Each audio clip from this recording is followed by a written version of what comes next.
That was a timely intervention. Okay, so here we go. So here's the EXS-24. I'm sorry, it's the sampler instrument we're going to look at. And it's Tuesday, September 15th, 2020.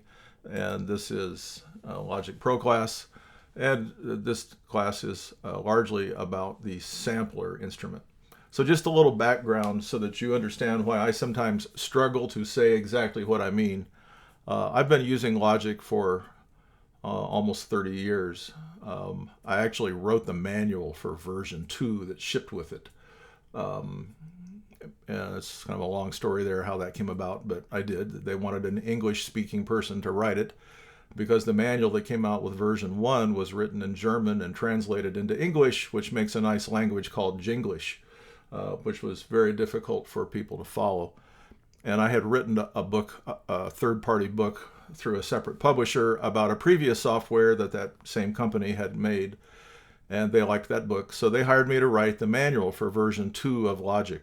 So I've been using it for a very long time. I also wrote the score chapter for version 4 of Logic.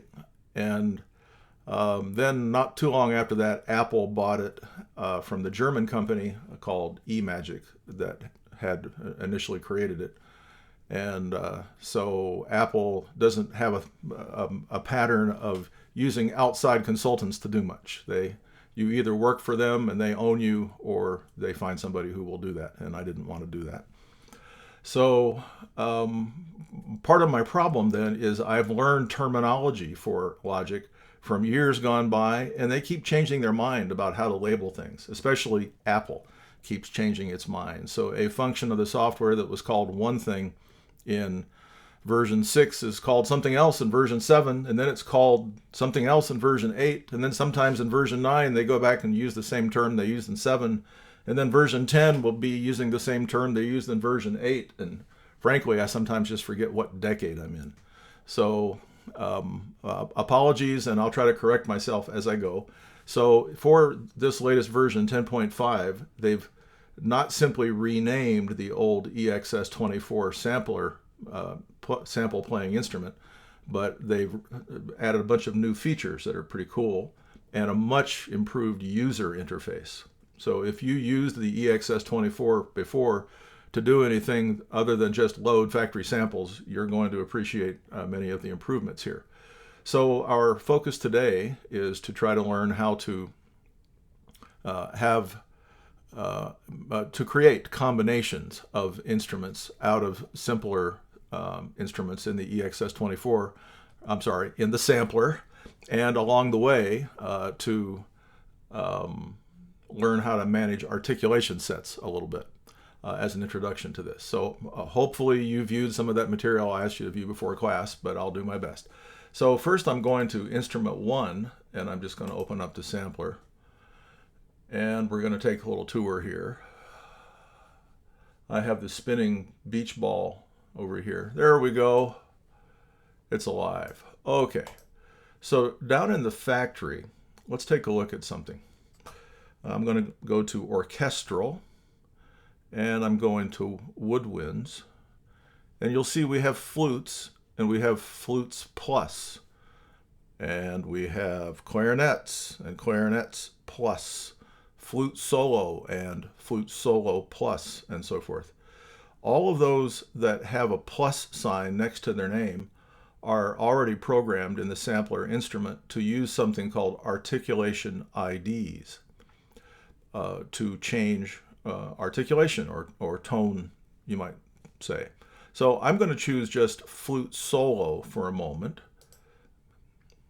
and let you hear a thing. So I'm going to play a little bit, and now I'm going to move the mod wheel up. And when I got the mod wheel up a little bit more than halfway, it changed to a staccato. Are you hearing that? I'm holding the note, but it's playing staccato. And when I move the mod wheel back below the middle position, I'm getting that. So the old way that they had used of letting you choose between articulations for some of these instruments was to use the mod wheel. So you would play a phrase, and then you would, with the notes, and then you would come back and try to overdub the mod wheel motions. So another way that, and you would do that to change tone quality or articulation. Another way that some people use is called key switching. And you could create a key switching flute solo. And here's how you would do it. You would click the mapping button, and then you would click here where you see this icon that has a G in it, and that lets you see the groups. And then you would go to the view menu, and you would control visible group list columns.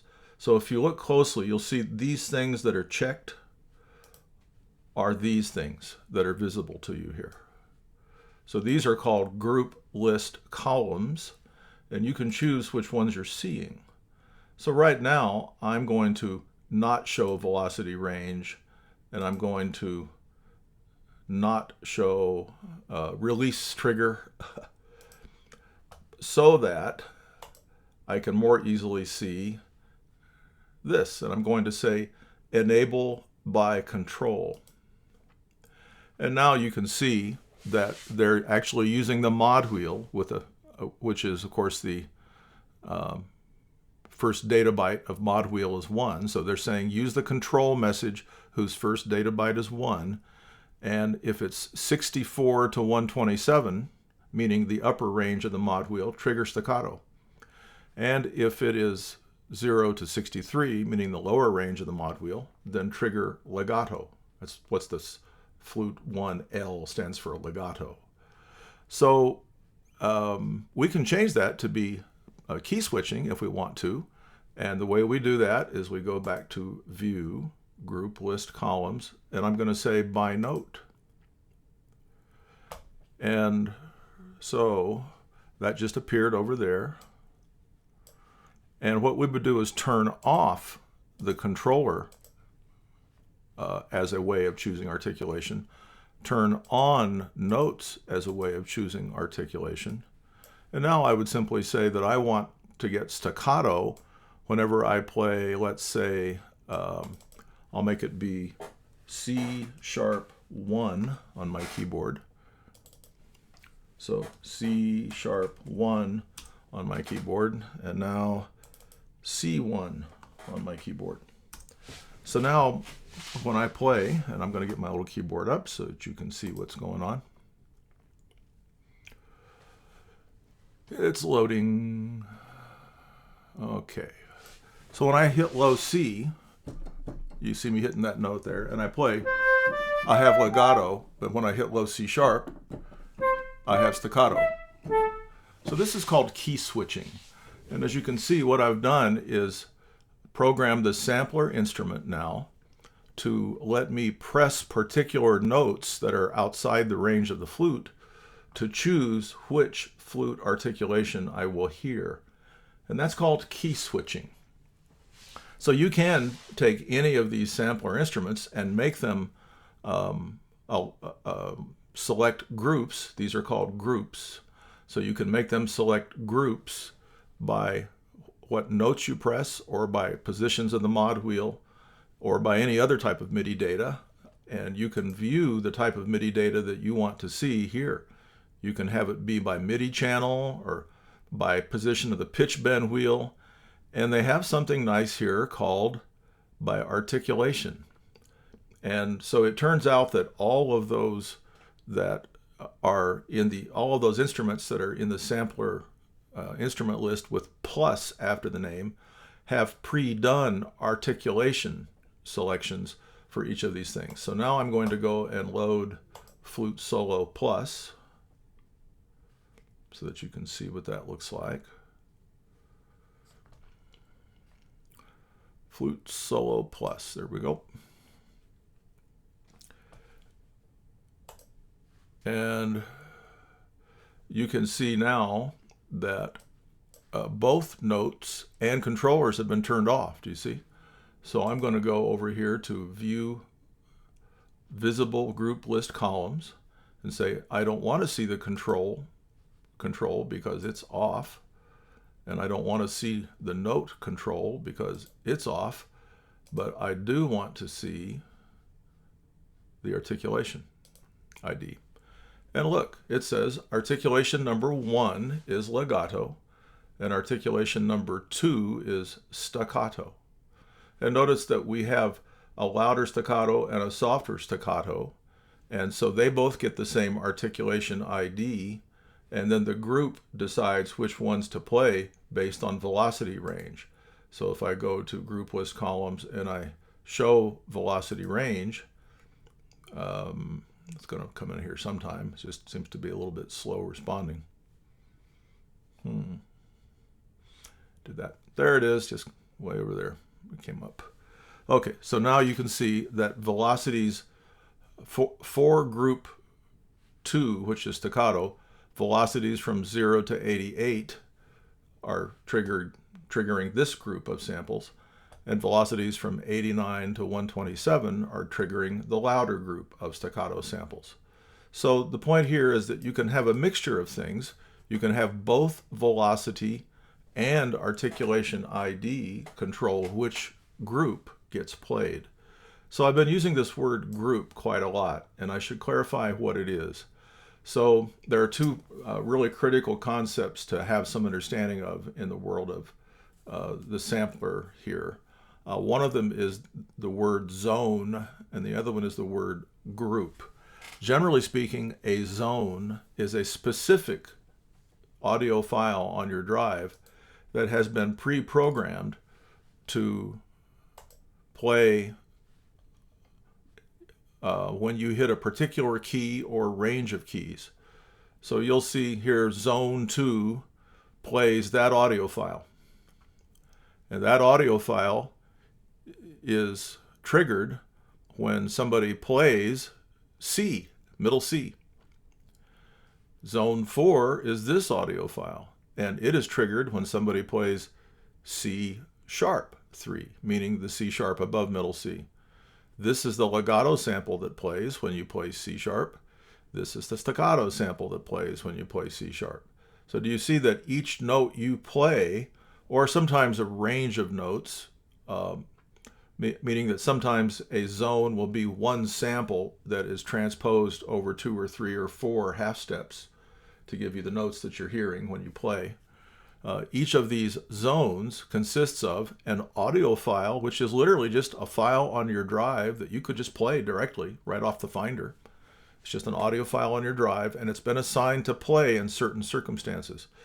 If you like to see what it looks like in a graphical way, I'm going to come up here and click the zone button right there. And that lets me see zones. And there's a way here to get it to show the keyboard for you, if I can remember what that is. I'm still figuring all of this out myself. They've changed it so much. There's a way you can see a graphical display of the keyboard, and I seem to have lost track of it now. Maybe it's, well, I don't know where Professor it went. Shackleton? Yes. Next to the zoom, it looks like there's a little keyboard there. Do you mean here? Up higher. Up higher. Oh, there it is. Thank you. Blessings upon you. Okay. So I'm going back to Zoom. Oh, I see what's happening here. Okay. So each of these is a zone. So you can see that this zone plays these 2 notes. Thank you, Desiree. So this zone, zone 92, as it happens, plays that D sharp and that E. It's transposed for both of them. And so a zone then is, again, just an audio file that is mapped over the keyboard in particular ways. So this zone plays these 2 half steps. This zone plays these 2 half steps, and so forth. So you can kind of see visually how that's set up. To see it in a list, that was zone 92, right? Let's see if we can find zone 92 in here. It'll be down here somewhere. Here's zone 92, and it says that it plays E, but its lowest note that it can play is D sharp. So that is actually a sample of E, E3, meaning E above middle C. That audio file is a sample of that, or a recording of that. but they use it to play E3 or D sharp 3. So you see the lowest note that is played with that sample is D sharp 3. The highest note that is played with that sample is E3. And again, this is a list-based way of showing you the same information that we saw here for zone 92. There's D sharp 3 and E3. So that's what a zone is. So a group is simply a collection of zones. So the legato group, for example, is all of the zones that play legato sustained notes. The staccato forte is a group of all the zones that play louder staccatos, and staccato mezzo forte is the group of all the zones that play softer staccatos. So a group is a collection of zones, and a zone is an audio file mapped over a range of the keyboard, sometimes only a single note, sometimes 2 or 3. So with all that chatter in mind then, when we're in this space then, looking at these groups, so I clicked that G button up there. When we're looking at these groups and we're looking at visible group list columns, these are all things that we can display in this space if we choose them to be displayed. And so the only one we need to see right now is enabled by articulation. And we don't really need to see velocity range right now, so I'm going to uncheck it. And here it is then. You can see that staccato is articulation number 2, legato is articulation number 1. So now let's look at what we can do with that fact. So I'm going to, in the track window now, go over here to open up this is the arrange window or the main window, and some people call this the tracks window. This is the track parameters, and they are part of the inspector. So when you're up here, you can say hide inspector, and all that goes away, right? So all the channel strips go away, and the parameter windows went away. Or I can show inspector. By the way, do you see there's a key command for that in my key commands, Option H. So when I don't want to see the inspector, I can just do Option H. And when I want to see it, I can do Option H. Okay, so this is called then the track parameters. And one of the track parameters right here is articulation set. So I'm going to click and hold right there. And I'm going to say new. And look what it did. It looked at the sampler instrument. And by looking at the sampler instrument that was installed in that channel strip already, it was installed here, right, in the channel strip, in the sampler. So by looking at that, it automatically decided articulation ID number 1 is assigned to legato, and articulation ID number 2 is assigned to staccato. So now I'm going to play a little bit. Here we go.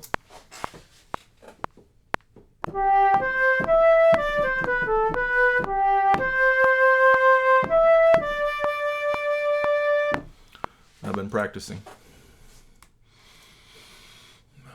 I guess I'll quantize that to the nearest 8th note, since, you know, I've done better. So let's get the quantize tool here. I really hate automatic zoom. I really do hate automatic zoom. I thought I had the quantize tool. Did I not succeed in getting it? Okay, click and hold, and 8th notes. Goody. All right, so let's look what we can do now with the fact that we have these articulation IDs. I can pick these notes and say you be legato, and they already are legato. This is the event parameters. This is the display parameters. Nothing you do in the display parameters ever can affect how the music sounds, but only how it looks. But there are lots of things you can do in the event parameters that can affect appearance, but also definitely affect sound. And this is one of them. So I'm going to select these notes now and say, okay, I'd like you to be staccato. And I'd like you to be legato. And I'd like you to be staccato. So notice that right now, I'm not getting the appearance of the staccato mark, but it is going to play that way.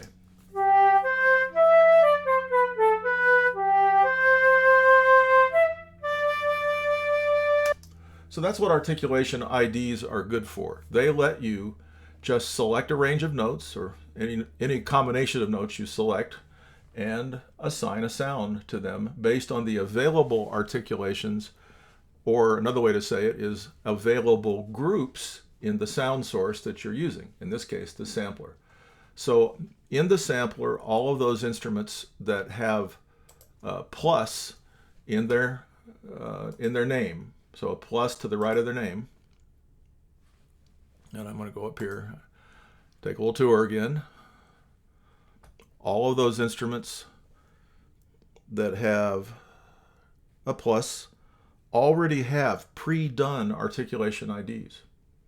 So all you have to do is simply select them and then go over here to the track parameters, articulation set, and do new, and it will just automatically create an appropriate articulation set. Now there is one other behavior that I should show you before we go on about how articulation sets work. So I'm going to open this one that we made. Notice we haven't saved it yet. We made it with new, but we haven't yet to save it. And so I'm going to edit it some. There is an interesting behavior. I can, for staccato, and you see the word symbol here, I can click and hold and choose the staccato symbol. Now that I've done that, I'm going to come back in Square Window now. And when I choose these notes, I'm going to make them be legato, just so that you can see what happens. They're back to legato now. And let's play it.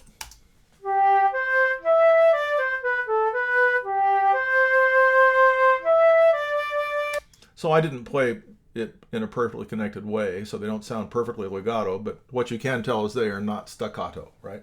So now watch this behavior. I'm going to click those notes and press Shift S, which is the key command that installs a staccato mark, and look, it automatically is connected to the articulation ID as well. And I'm going to take that and press Shift S, and there it is, and watch it play.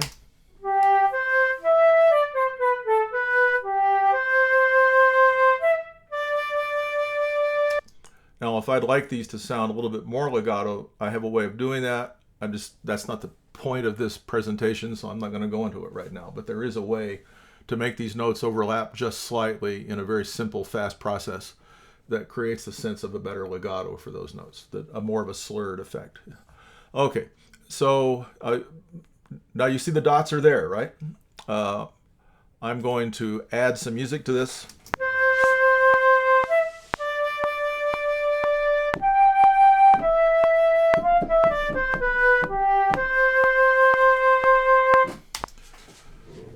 And it was indeed a brilliant performance, made two separate regions there, so I just linked them up. Well, I tried to link them up here. There, now they're linked up. I pressed Control M and they're linked up. All right, so I want you to see a behavior now. I'm going back to the articulation window. I'm going to edit it. Notice where I'm clicking in the blank space. There's no name showing yet because I haven't saved it with a name. So I'm clicking in the blank space where the name would be if I had saved it to make it come up. And I'm going to take out staccato. So we still have, well, did I? Yeah. So we still have the staccato articulation ID, but it has lost its automatic connection to a symbol. So notice this. Those staccato marks that already got put in are still there. And those still are staccato in sound. So listen. In other words, the graphic outcome of me having had the staccato mark as an automatic behavior in the articulation ID is still present when I go back and edit the articulation ID to remove the staccato mark as an automatic behavior. But now if I pick these notes and I do, I'm sorry, I got the automatic zoom again. If I pick these notes and do Shift S this time, do you see that when I unselect things, these dots are black, but these dots are blue? These were automatically added staccato marks because at that time, the articulation ID set had an automatic staccato symbol connected to the staccato articulation ID. But these were entered, these staccato marks were entered with Shift S when I had undone that connection. So here's the thing, these notes aren't going to sound staccato right now. Notice they're still legato until I make them be staccato right here. And now they're going to look and sound staccato. So here's the deal then. You can have articulation graphic outcomes be automatic, but you don't have to have articulation graphic outcomes be automatic. So what you do is you edit the articulation set with those automatic behaviors that help you in a particular context, and then you can change how you've edited that for another context. And you can change it on the fly, like I just did. So when you know I'm getting ready to enter a whole bunch of staccato notes and I want them to automatically get the symbol, you can go and edit the articulation set as you saw me do right here to put the staccato symbol back. But if you don't want that, let's say that you want to have the staccato articulation, but you also want to have staccatos and accent marks on those notes, it might serve you to not have any automatic graphical outcome for those notes. Having said all that, there's never anything to stop you from simply selecting any articulation like that and deleting it. So I just deleted that articulation, it's gone. That didn't do anything to the actual articulation that the note plays with. And now I can put it back with Shift S, and look, that one's black because that one was added when there was no automatic connection between the graphic and the articulation ID. Okay, so be aware of this behavior and all that. Okay, so let's get into now the whole process of creating more complex sampler instruments. And so by way of background, in the world of professional music, excuse me while I take a hit of my Coke Zero here.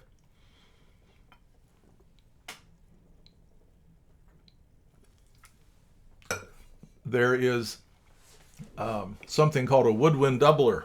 So pro woodwind players are very often people who play multiple woodwind instruments. I've lost track of how many shows I've scored where all four woodwind players played flute, clarinet, alto sax, tenor sax, and usually there's at least somebody there at the show who plays all those plus oboe, and somebody else plays bassoon plus all of those. So if you look down in the orchestra pit at the venue, you'll see a woodwind player who's just surrounded by a little forest of woodwind instruments on stands.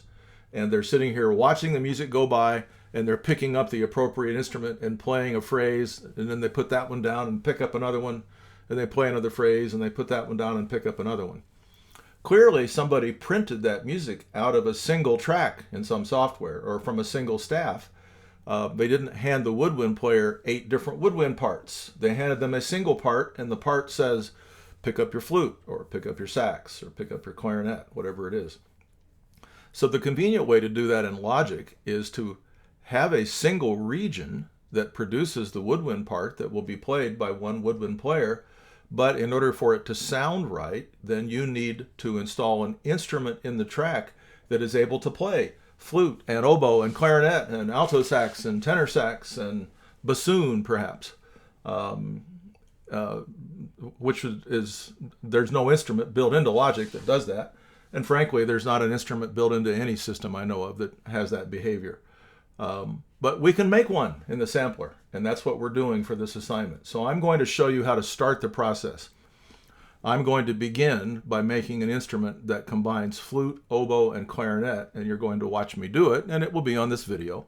And then you're going to extend that for that first assignment. And here, let me go and find that. That's not it. Maybe it's coming up here. Here it is. So what this is telling you is that for this first assignment of the week, you're going to start from the factory patch Flute Solo Plus and add to it the groups and zones from oboe solo plus, clarinet solo plus, piccolo, alto sax, tenor sax. And we'll start this assignment in class, and you're going to finish it. So that's what we're doing right now, okay? I'm just getting you started on this first assignment now with some conceptual background so that you have some idea of why we're doing what we're doing. So let's launch. The simple process is to start with is I'm going to load into the sampler for this track the oboe plus. I need to put this up here so I can see what I'm doing. Factory, orchestral, woodwind, oboe solo plus. Okay, and that's all I need to do with that. And so now I'm going to go to flute solo plus sampler. I'm going to put that over here. And oboe solo plus sampler. And I'm going to put that over here right now. Actually, I think I'm going to go the other way. So this is going to be flute solo plus, and this is oboe solo plus. Before I go forward, I need for you to understand what the process is going to be. I'm going to be copying groups from here to there, and then assigning articulation IDs in the appropriate way. So I'm going to be copying the groups, which include the zones, out of oboe solo plus into flute solo plus, so that now this will become an instrument that can play flute and oboe with the appropriate articulation ID selected. So let's look at what some of the problems with that could be. So first of all, I just need to click mapping. So the way the sorry, I almost said EXS24 again. The way the sampler is set up here is your view of this, of all these settings, is affected by what buttons you've clicked up here. So here, I'm going to unclick everything except synth. You have to have at least one button clicked, right? So it can be anything, but you have to have at least one button clicked. Are you seeing that behavior? So when I just look at synth by itself, I see these things. By the way, if you want to see these things when mod matrix is selected, just click details and it opens them up for you. See that? I'm going to unclick that. So what I'm interested in right now is mapping. So I'm going to mapping, and in fact I'm going to turn off mod matrix, but I'll just leave synth up, it's fine. And I'm going to click the group button here. So I just clicked the group button here, and I'm going to click the group button here. So do you see that we have the group button selected in both places so that we are doing an apples to apples comparison? And now you can begin to see some danger here. If I grab these groups, and I'm going to do it in a moment, but if I grab them right now and drag them in here, how will I keep straight legato oboe from legato flute? I have some potential danger, don't I? So the smart number for me before I go on is to name these groups right now, to let the system, let my eye know that they are flute groups. So I'm just going to double click on them. I just double clicked and I cursored to the left. I'm going to type FL space there. And I'm going to double click on that one. There we go. Cursor to the left, type FL space. And I'm going to double click on this one. Cursor to the left, type FL space. That was brilliantly done. Space. There we go. Okay. Now I'm going to be able to see what's what when I grab these groups. So here's the deal. I'm just going to click here and hold shift and click here. And now I've selected all those groups and I'm going to drag them right over yonder. And there they are. Now, if you do not have enable by articulation showing yet, it means you need to go to the view menu. Again, you get to this space by clicking the mapping button and then clicking that little G right there. Okay. So you need to go to the view menu, do visible group list columns, and be sure enable by articulation is checked. And if there's a bunch of things checked that are forcing you to scroll to see the articulation, just uncheck them. So I'll show you what that would look like. I'm going to check a bunch of stuff.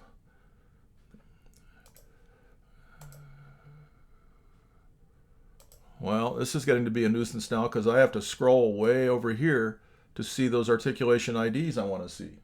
Are we understanding this? So discipline the display here by only viewing what you need to view to do what you're doing. So I'm going to turn off key range and velocity range, and I'm turning off round robin. We'll talk about what round robin is sometime. And now all I have left is enabled by articulation. And now I can see what I'm doing, right? Isn't that nice? The next thing that I would do is I would rename groups 4 through 7 to let them be oboe, because in a while I'm going to be dragging clarinet samples in here, or clarinet groups and zones. So next step in the process then is rename these. What in the world just happened there? Ah, stop. Undo that, please. Oh, I did a bad thing. I inadvertently renamed them all because they were all selected. Did you see they were all selected when I double clicked? And this apparently is not something that can be undone.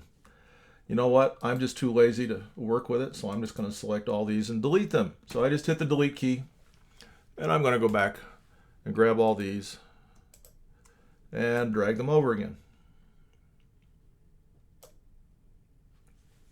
And this time I'm going to select only one of them to double click on, so that why is the name just going away when I double click on it? Okay. OB space. Seems like maybe one click is enough and the double click is confusing it. OB space. Let's try that. One click.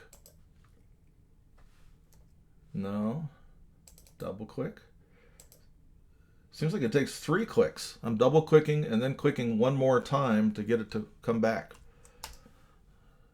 Oh, what Oops. I noticed. I just did a bad thing there.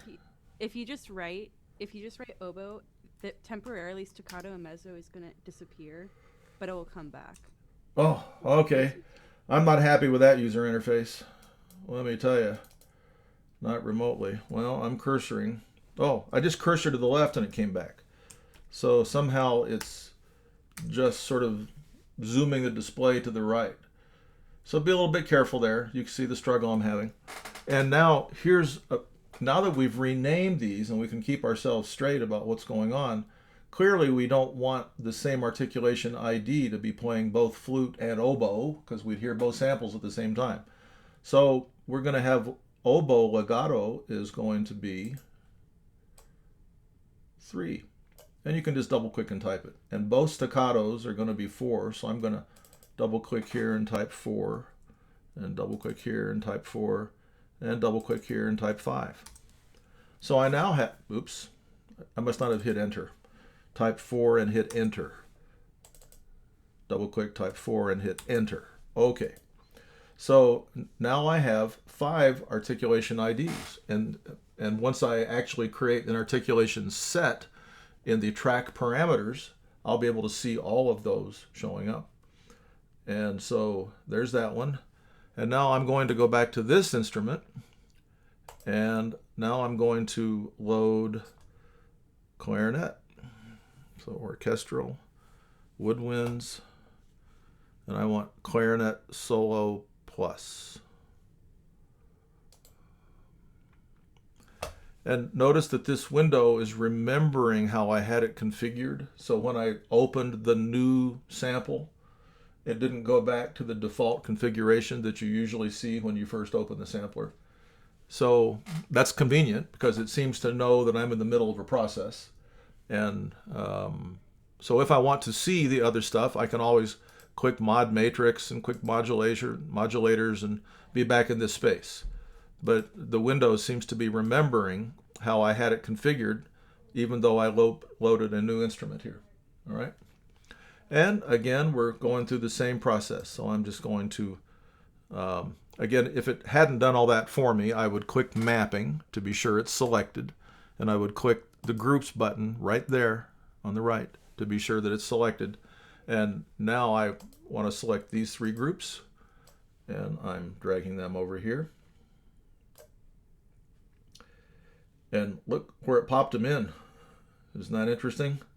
Seems to be doing some kind of automatic alphabetization. Do you see what's happened there. But those are the ones I have. So now you can see it's a very good thing indeed, is it not, that I named flute and oboe already? That making sense to you? So be sure that's your workflow. I'm going to move this out of my way for a moment. And now I'm going to take this one and name it CL space. And, oh, just did it again. Okay, I'm going to delete those. I have to remember to not have everything selected while I'm doing that. Do you see it gave me all these groups with the same name? So I'm just too lazy to sit. Well, actually, I could figure it out here. So staccato forte has to be this one. Actually, I don't even know that for sure. So I'm just going to delete these and do it again and try to do it right this time. So drag it over. Okay, and now deselect. Okay, there. Now I've only got one selected. And so I'm cursoring left and typing CL space. And this one, I'm trying to make it come up. There we go. And I'm cursoring left, CL space, and one more. Double click, cursor left, CL space. Okay, and now I've got my clarinets found, and I'm going to have legato be articulation ID 6. And these two different dynamic levels of staccato are going to be articulation ID 7. Oops, I forgot to hit enter. I got to remember to hit enter after I type it. Hit enter after you type it. Okay. So I hope it's useful for you to see me fumbling around here doing this so that you see some of the problems you can get into and what you can do to work around them. Okay, so I have this instrument now that has 7 articulation IDs that between them choose different articulations of flute, oboe, and clarinet. So I've started your assignment. You're going to do alto sax and tenor sax and oboe and bassoon and piccolo. So you're going to end up with a lot of groups and a lot of articulation IDs before you're done. And you can just, as you keep adding them, you can just keep scrolling. You can also make more space like this by grabbing the space between here and dragging down. So there's as much space as you need to pile in more groups that you copy from a different instance of the sampler. Now, I'm going to close this one now. I don't need it anymore. And this one now, this is an important, very important part of this. I want to save this. So I'm going to do save as. And look where it's going to go. By default, and I'm going to give it a new name, obviously. But by default, it's going to go into the Sampler Instruments folder, which is in Audio Music Apps, which is in your Music folder, which is in your Personal User folder. So you see where it's going to go? It's going to go the same place you put the Do's Guys instrument, in other words. And I'm going to name this just, I already have one of these showing here, so I'm just going to give this one a different name just to make it easy to tell which is which. So I'm just going to call it flute dash oboe dash clarinet. I'm going to say art ID 1 to 7. Okay, you can use a naming convention that works for you. And once you start having a lot more instruments, you're going to start abbreviating. So you're going to say FL-OB-CL-AS for alto sax, -TS for tenor sax, -BS for bassoon. Well, I guess that could have been baritone sax. Well, be careful there. -PIC or something for piccolo. So you're going to have to give it some, or you could just call it Woodwind Doubler. Yes, sir. I was just looking through and I could find alto sax in that same woodwind sections, but I wasn't seeing tenor sax. I'll go find it for you in a minute. So let me finish this process. So I'm going to save this instrument now. I just saved it. And look, it knows what name it is now.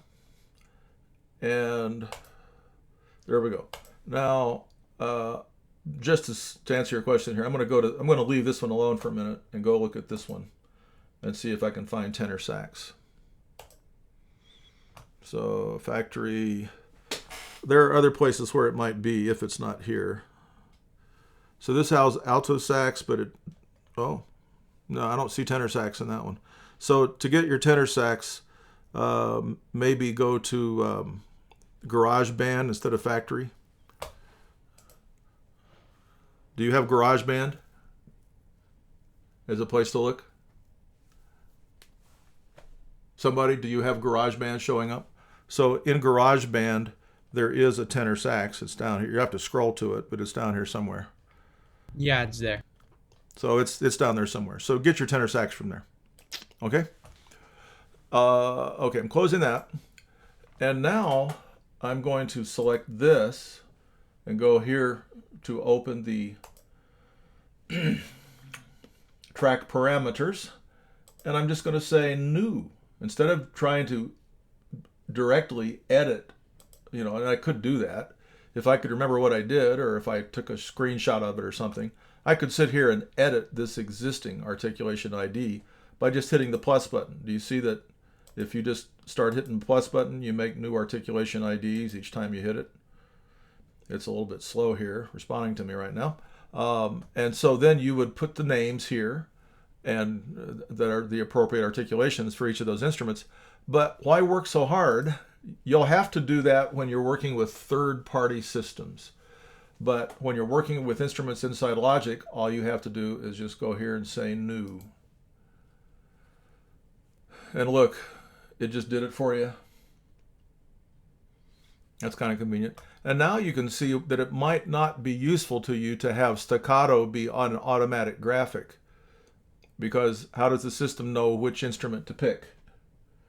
We see that? So I would probably leave off the automatic graphics. But now I can do really silly things here. So just go with me here. I'm going to pick all of these, and I'll leave that as flute staccato. And then we have this magic woodwind player, you see, who's able to put down the flute between here and there and pick up the oboe. And then they're going to play this note with a clarinet. And then this is going to be clarinet staccato. And this will be oboe staccato. We're just trying them all out, right? We're just making sure they all work. And we'll have this be, that will be oboe vibrato. Okay, so we've now assigned them all somewhere. And here we go. Oops, I got El Zippo. Oh, none of the new ones are working. Do you hear that? Everything I assigned to something other than flute is not working. So I've clearly done something wrong. Let's figure out what.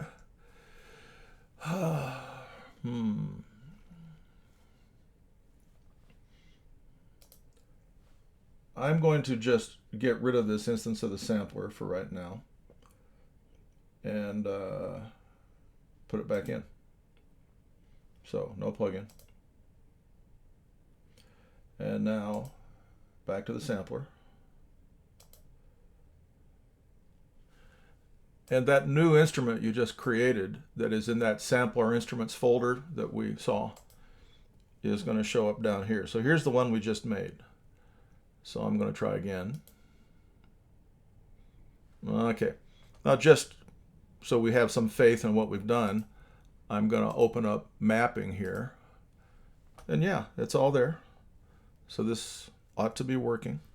And just to have some faith here, I'm going to click the group button right there. And now I'm going to go to View, Visible Group List Columns, turn off Velocity Range, but turn on Enable by Articulation. And here's my articulation IDs, and they look to be assigned. They should be working. So let's see what happens now.